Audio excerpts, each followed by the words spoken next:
بسم اللہ الرحمن الرحیم الصلاۃ والسلام علیکہ یا سیدی یا رسول اللہ وعلی آلکہ و صحابکہ یا سیدی یا خاتم النبیین۔ محترم دوستو، زیادہ لمبی گفتگو نہیں کرنی ہم نے۔ موضوع ہے ہمارا اہل بیت اطہار کی گستاخی۔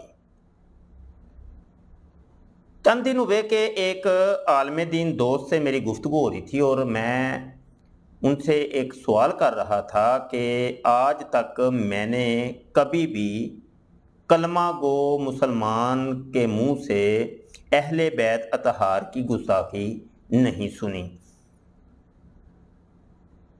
میں نے نہیں کبھی دیکھا کہ حضرت علی رضی اللہ عنہ یا ان کے فرزندان جناب امام حسین رضی اللہ عنہ، امام حسن رضی اللہ عنہ اور دیگر اہل بیت اطہار کی کبھی کسی کلمہ کو مسلمان نے گستاخی کی ہو۔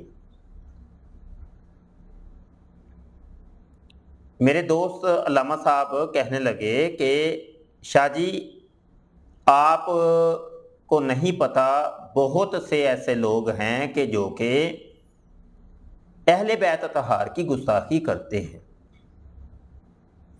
انہوں نے ایک آدھ مجھے کتاب کا حوالہ دیا، لیکن مجھے یقین پھر بھی نہ آیا۔ جب وہ کتابیں آ کے میں نے تلاش کی انٹرنیٹ کے اوپر اور اس کے اندر مطلوبہ حوالہ جات دیکھے تو مجھے پھر یقین آ گیا، اور جو میں نے تحقیقات کی تھیں وہ آپ کے میں گوش گزار کر رہا ہوں۔ یہ اس سلسلے کی میری سمجھ لے کہ پہلی ویڈیو ہے۔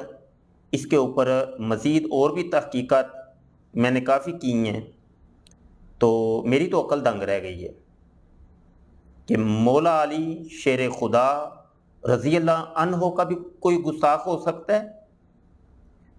اہل بیت اطہار کے کوئی گستاخ ہیں اس دنیا کے اندر؟ میری عقل دنگ رہ گئی ہے۔ یقین مانیے کہ جسم کے اوپر ایک کپ کپی طاری ہو گئی، دل خون کے عنصر ہو رہا ہے۔ وقت ضائع کیے بغیر دو حوالہ جات میں یہاں پہ پیش کر رہا ہوں۔ کتاب کا نام ہے قرب الاسناد اور جناب اس کا صفحہ نمبر 103 ہے۔ یہ حدیث نمبر ہے جناب 344۔ ان علی علیہ الصلوۃ والسلام انہ کان اذا اراد ان یبتاع الجاریۃ یکشف عن ساقها فینظر الیہا۔ یہ حضرت علی سے روایت ہے کہ جب بھی حضرت مولا علی شیر خدا رضی اللہ عنہ لونڈی کو خریدنے کا ارادہ کرتے تو پتہ ہے کیا کرتے؟ لونڈی کی ٹانگوں کو ننگا کر دیتے اور ننگا کر کے اس کی ٹانگوں کے اندر اس کی پنڈلیوں کو دیکھتے۔ فَيَنْظِرُ إِلَيْهَا، جو حیا کے پیکر ہوں، جو حیا کے پیکر ہوں، حیا جن کے گھر کی لونڈی ہو اور جو ولیوں کے سرتاج ہوں، ان سے کیا ایسی چیزیں ممکن ہیں؟ ایسی بے حیائی ممکن ہے؟ قطعاً نہیں، قطعاً نہیں۔ اہل سنت کا یہ عقیدہ ہرگز نہیں ہے۔ دوسرا حوالہ سماعت کیجئے، کتاب کا نام ہے الاختصاص اور اس کا صفحہ نمبر 304 ہے۔ یہ یہاں پہ ایک واقعہ لکھا ہوا ہے، ذرا واقعہ سنیے گا۔ فرماتے ہیں ان ابی جعفر علیہ السلام قال یا جابر آلکا حمار یسیر بک، کیا تیرے پاس کوئی ایسا گدھا ہے کہ جو تجھے سیر کروائے؟ فَيَبْلِغُ بِكَ مِنَ الْمَشْرِقِ إِلَى الْمَغْرِبِ فِي يَوْمٍ واحد، تجھے ایک دن کے اندر مشرق و مغرب کی سیر کرائے، گھمائے۔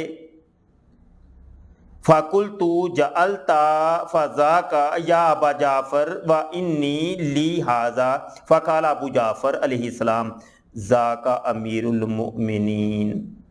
استغفر اللہ استغفر اللہ۔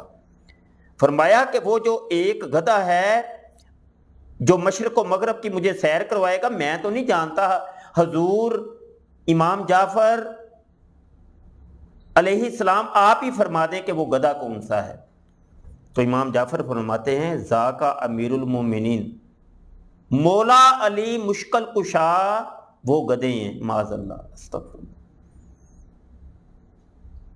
یہ کتابیں پڑھ کے، یہ حوالہ جات پڑھ کے مجھے یقین آ گیا کہ واقعی دنیا کے اندر کوئی اہل بیت اطہار کے بھی منکرین اور گستاخ، صرف منکر نہیں، منکر تو وہ ہوتے ہیں کہ جو صرف انکار کر دیں گے نہیں ہم نہیں مانتے ایسی شخصیت کو، ایسی ہستی کو، اوپر سے گستاخی۔